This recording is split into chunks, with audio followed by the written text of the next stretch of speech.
राष्ट्रपति द्रौपदी मुर्मू ने दिव्यांगजनों के सशक्तिकरण के लिए उल्लेखनीय काम करने वाले व्यक्तियों, संस्थानों, संगठनों, राज्यों और जिलों को प्रदान किए राष्ट्रीय पुरस्कार।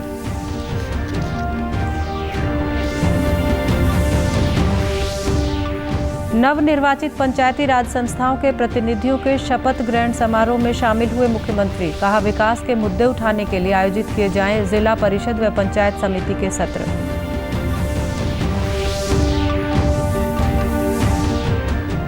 फरीदाबाद में आयोजित गीता महोत्सव में केंद्रीय राज्य मंत्री कृष्णपाल गुर्जर ने कहा, गीता के उपदेश से प्रेरणा लेकर अपने कर्तव्य का पालन करें देशवासी।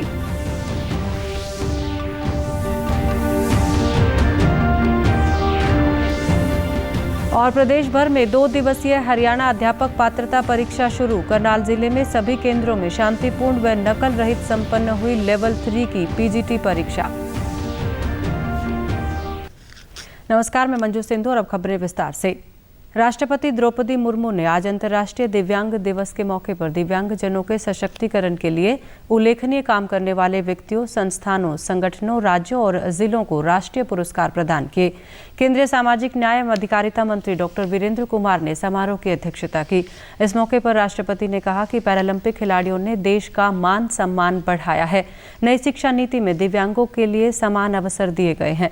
उन्होंने दिव्यांग खिलाड़ियों को अत्याधुनिक सुविधाएं मुहैया करवाने पर सरकार के प्रयासों की सराहना की। में एक दिव्यांग खेल केंद्रों की स्थापना की जा रही है।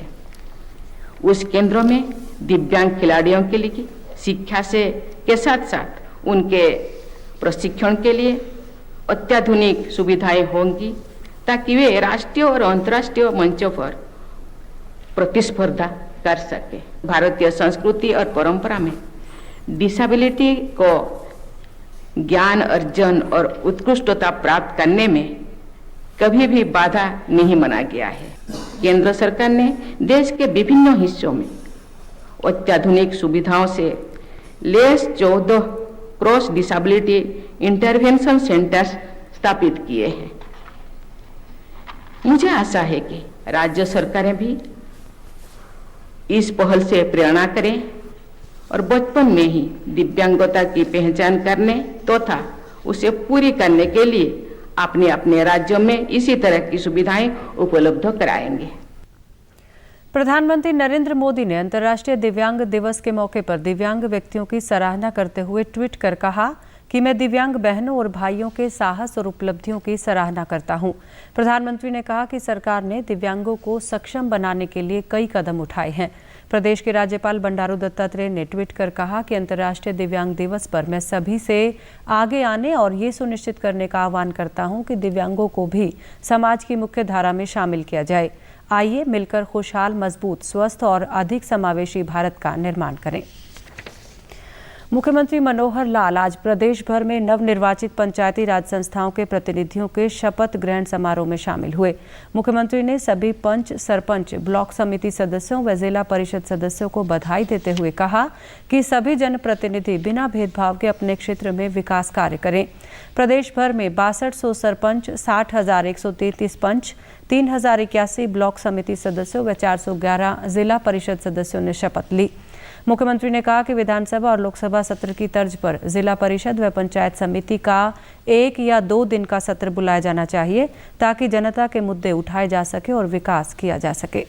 छोटी बैठकें करने के बजाय वहाँ सेशन चलाए जाए।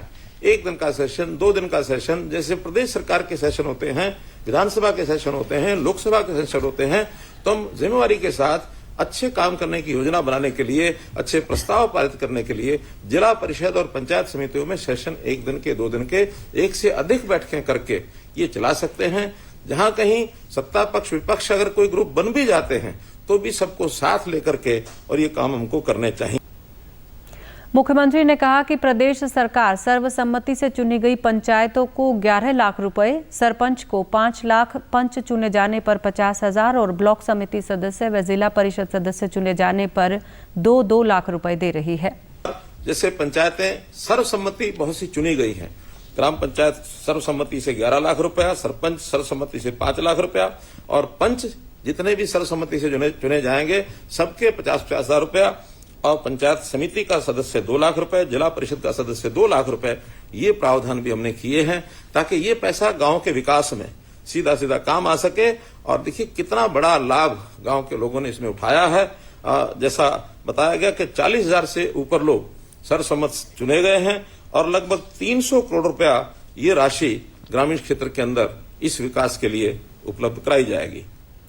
प्रदेश के विकास एवं पंचायत मंत्री देवेंद्र सिंह बबली ने कहा कि हमारी शिक्षित व सक्षम पंचायती राज संस्थाएं केंद्र व राज्य सरकार की योजनाओं को लागू करते हुए सशक्त विकास के लक्ष्य को प्राप्त करने में पूर्ण भागीदारी सुनिश्चित करेंगी। आप अपनी प्राथमिकता को सिर्फ शिक्षा, स्वास्थ्य, बिजली, पानी, सड़क तक सीमित न रखकर चौमुखी विकास तक ले जाएंगे। माननीय प्रधानमंत्री जी ने सशक्त पंचायत, सशक्त विकास के सपने हमारे प्रदेश के मुख्यमंत्री मनोहर लाल खट्टर जी के चौमुखी विकास की परिकल्पना और वर्तमान गठबंधन सरकार की प्रतिबद्धता को पूरा करने के लिए आप सभी पूरी लगन के साथ काम करेंगे। फरीदाबाद में चल रहे 3 दिवसीय जिला स्तरीय गीता महोत्सव के दूसरे दिन केंद्रीय राज्य मंत्री कृष्णपाल गुर्जर ने दीप जलाकर कार्यक्रम की शुरुआत की। कार्यक्रम में रागिनी और अन्य सांस्कृतिक कार्यक्रम प्रस्तुत किए गए। इस मौके पर केंद्रीय राज्य मंत्री ने लोगों से अपील करते हुए कहा कि वे गीता के ज्ञान से अपने आप को, समाज और देश को आगे लेकर जाएं। उन्होंने कहा कि भगवान कृष्ण ने अर्जुन को गीता का ज्ञान देते हुए कर्म करने का उपदेश दिया था, जिससे प्रेरणा लेकर देशवासी कर्म करते हुए अपने कर्तव्य का पालन करें। सब 2 तारीख से 4 तारीख तक मनाया जा रहा है जी। और मैं आभारी हूँ इस प्रदेश के यशस्वी मुख्यमंत्री मनोहर लाल जी का, जिन्होंने गीता जयंती मनाने का निर्णय हरियाणा में लिया और आने वाली पीढ़ियों को जो भगवान श्री कृष्ण ने कुरुक्षेत्र में अर्जुन को संदेश दिया, कर्म करने का संदेश, उसको आज जरूरत है पूरे देशवासियों को कर्म करते हुए, कर्तव्यों का पालन करते हुए अपने आप को, समाज को और राष्ट्र को आगे ले जाने के लिए। बल्लभगढ़ के खंड शिक्षा अधिकारी ने बताया कि आज दूसरे दिन की शुरुआत 2500 विद्यार्थियों ने योग से की। मत्स्य विभाग के अधिकारी ने बताया कि स्टॉल लगाकर लोगों को मछली पालन संबंधी जानकारी दे रहे हैं। खेल प्रशिक्षक ने बताया कि उनके स्टॉल पर खेलों के प्रति युवाओं को जागरूक किया जा रहा है। हमारे पूरे ज़िले से और ज़िले से बाहर से लोग इसमें भागीदार बने हैं। आज का पहला कार्यक्रम योगा से शुरू हुआ था। 2500 बच्चों ने योगा का कार्यक्रम किया। श्री कृष्ण भगवान के जो उपदेश थे संस्कृत में श्लोक के रूप में पूरे वातावरण में फैले और बहुत ही लोग प्रफुल्लित हुए। और हम यहाँ गीता जयंती के महोत्सव पर सब इकट्ठे तो हम अपने मछली पालन की जितनी भी स्कीमें हैं हम वो सब बताने आए हैं, लोगों को जागरूक करने आए हैं मछली पालन को लेकर। हम पूरे वर्ल्ड में अपने खेल को सबसे ऊपर लेके जा रही हैं। हमारी सरकार सभी खिलाड़ियों के लिए प्रोत्साहन राशि, पदक पाओ और उनकी नौकरी साथ में और भूमि भी दे रही है, उनके आवास दे रही है, जिससे खिलाड़ी आ रहे हैं हमारे पास। उन लोगों को ये संदेश दे सकें कि हम मछली पालन करके औरों को जॉब दे सकते हैं, अच्छा पैसा कमा सकते हैं। हम सरकार से व्यवसाय मांगने वाला नहीं, हम जनता को व्यवसाय काम देने वाले बने। प्रदेश भर में आज से हरियाणा अध्यापक पात्रता परीक्षा शुरू हुई। करनाल जिले में 2 दिनों में कुल 3 सत्रों में होने वाली परीक्षा में 19,014 अभ्यर्थी हिस्सा ले रहे हैं। जिले में परीक्षा को लेकर पुख्ता इंतजाम किए गए हैं। पहले दिन सभी केंद्रों में शांतिपूर्ण व नकल रहित परीक्षा संपन्न हुई। परीक्षार्थी अपने केंद्रों पर 2 घंटे पहले पहुंचे और कड़ी सुरक्षा जांच के बाद ही उन सभी को अंदर जाने दिया गया। जिला शिक्षा अधिकारी ने बताया कि आज लेवल 3 पीजीटी लेक्चरर की परीक्षा आयोजित की गई। परीक्षा की वीडियोग्राफी करवाई गई है। केंद्रों पर जांच के लिए फ्लाइंग टीमें बनाई गई हैं। केंद्र पर मौजूद पुलिस अधिकारी ने बताया कि प्रत्येक केंद्र पर 10 पुलिसकर्मी तैनात किए गए हैं। ट्रैफिक व्यवस्था के लिए अलग से पुलिस कर्मियों की ड्यूटी लगाई गई है।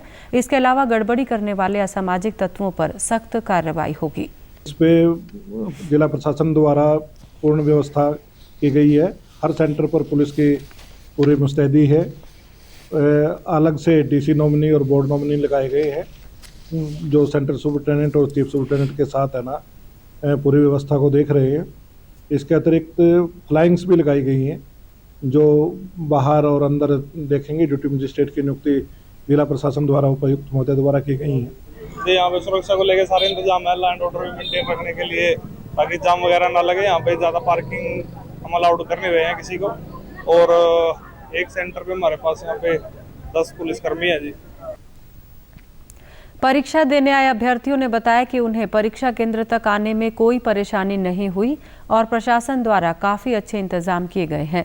इस बार गृह जिले में ही परीक्षा केंद्र बनाने से उनके समय और पैसे की भी बचत हुई। नहीं सर, अभी तक तो कुछ ऐसा है नहीं। जो लोग मतलब नॉर्मल इंस्ट्रक्शंस है वो आ रही है, वो पता ही है। 2-3 साल पता चलेगा कैसा है। वैसे हर बार जैसा होता है, टफ ही होता है पेपर। तो नहीं, कोई दिक्कत कोई परेशानी नहीं। अभी तक तो ठीक ही है, अंदर जाके देखते हैं। भारत को G20 की अध्यक्षता मिलने की खुशी में देश के 100 स्मारकों को जगमग किया जा रहा है। इन स्मारकों में शामिल कुरुक्षेत्र के शेख चिल्ली मकबरे को भी 1 सप्ताह के लिए रोशन किया गया है। कुरुक्षेत्र निवासियों ने खुशी जाहिर करते हुए कहा कि भारत को G20 की अध्यक्षता मिलना हमारे लिए गौरव की बात है। शेख चिल्ली का मकबरा एक ऐतिहासिक इमारत और देश की अनूठी धरोहर है। ये हम सबके लिए गर्व की बात है कि इस मकबरे को G20 की अध्यक्षता मिलने की खुशी में रोशन किया गया है। ये बहुत खुशी की बात है कि भारत G20 ग्रुप्स का अध्यक्ष बन गया है, क्योंकि यह ग्रुप दुनिया के सबसे ताकतवर देशों का समूह है और उसमें भारत के लिए यह बेहद उत्साहवर्धक और खुशी की बात है, क्योंकि भारत पूरी दुनिया में वसुधैव कुटुंबकम के तौर पर मार्गदर्शन करता रहा है। ये बहुत ही खुशी की बात है कि भारत G20 देशों का अध्यक्ष बन गया है और इसी उपलक्ष्य में जो हमारे कुरुक्षेत्र में शेख चिल्ली का मकबरा है, उसकी साज सज्जा और लाइटिंग की व्यवस्था की गई है, जो कि कुरुक्षेत्रवासी होने के नाते मेरे लिए बहुत ही खुशी की बात है।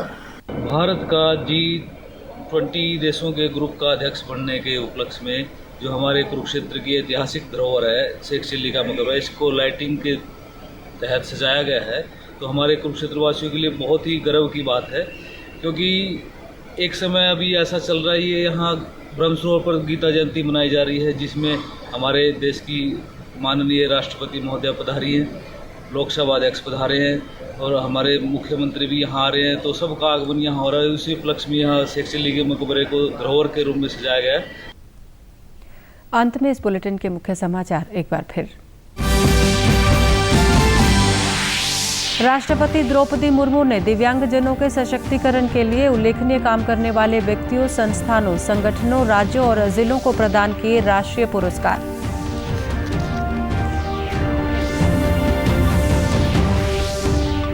नवनिर्वाचित पंचायती राज संस्थाओं के प्रतिनिधियों के शपथ ग्रहण समारोह में शामिल हुए मुख्यमंत्री। कहा, विकास के मुद्दे उठाने के लिए आयोजित किए जाएं जिला परिषद व पंचायत समिति के सत्र।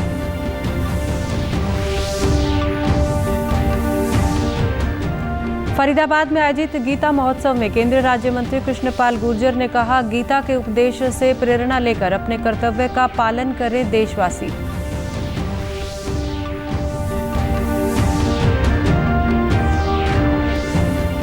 और प्रदेश भर में 2 दिवसीय हरियाणा अध्यापक पात्रता परीक्षा शुरू। करनाल जिले में सभी केंद्रों में शांतिपूर्ण व नकल रहित संपन्न हुई लेवल 3 की पीजीटी परीक्षा।